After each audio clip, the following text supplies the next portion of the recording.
Salut mes amis, l'humour douteux. Alors aujourd'hui on va parler d'une petite confusion qu'on voit assez souvent sur des forums, sur Discord, etc. autour du biceps et de ses fonctions. Souvent, lors de discussions sur le sujet, il y a des gens qui sont confus quand on dit que le biceps est un muscle de push.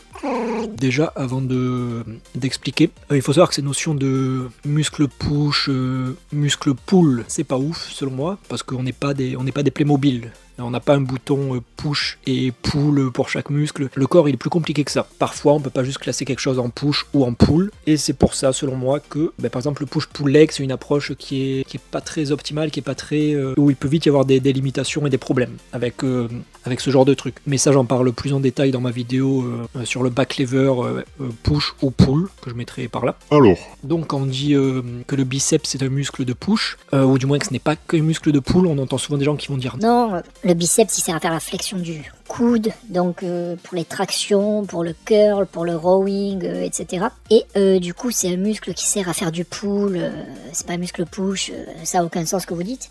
Sur ce point, oui, vous avez raison. Mais c'est oublier que le biceps, il a plusieurs fonctions. Il n'a pas que la fonction de fléchir le coude, il a également la fonction de faire la supination. Donc ceci, là vous voyez que le biceps, il se raccourci si je me mets en supination, et il a aussi la fonction de faire ceci. Et là pareil, il y a souvent des gens qui comprennent pas et qui disent non, quand tu fais ceci, visuellement le biceps ne se raccourcit pas, il se contracte pas, c'est l'épaule qui fait ça, tu dis de la merde, tout ça. Alors, pour comprendre ça, il faut comprendre la notion d'insertion musculaire et de muscle biarticulaire. En fait, le biceps, il va s'insérer à ce niveau-là, donc ça c'est le tendon du biceps que tout le monde connaît, mais son insertion haute, elle va se faire sur l'omoplate. Donc en fait, pour simplifier, sur l'articulation de l'épaule. Et en gros, si on fixe cette insertion et qu'on raccourcit le muscle, donc imaginez que ce soit un élastique, en fait imaginez pas, on va faire comme ça sera plus visuel. Donc en fait votre muscle, il agit vraiment comme un élastique, c'est vraiment la même chose. Donc imaginons que ça soit votre biceps, donc vous auriez l'insertion haute qui serait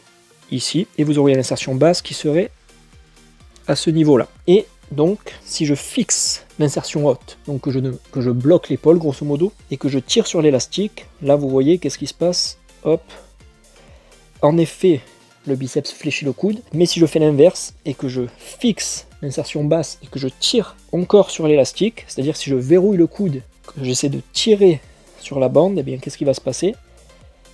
Il va se passer ceci. Tout simplement parce que le muscle, quand on le contracte, en fait, c'est les deux points qui veulent se rapprocher.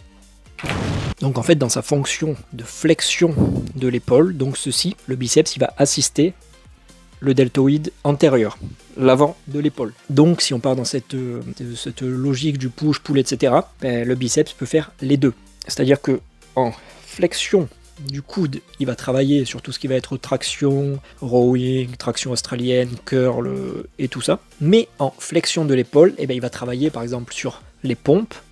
C'est-à-dire là je plie le bras, mais il y a quand même le biceps qui se raccourcit, qui est là un peu en assistance. Ça va être également le cas sur le développé couché, sur les dips. Et surtout, on va beaucoup plus le sentir, ça va beaucoup plus travailler, surtout le straight arm, donc les mouvements plutôt de street workout ou de gym, donc la planche, le maltese, l'iron cross, le back lever, et les mouvements dynamiques en straight arm, donc le zanetti et compagnie. Et d'ailleurs, c'est pour ça, à cause de cette insertion au niveau de l'omoplate, que quand on veut étirer son biceps, il suffit pas juste de tendre le bras. En fait, pour vraiment bien étirer le biceps, il faut également aller en extension de l'épaule, donc faire l'inverse.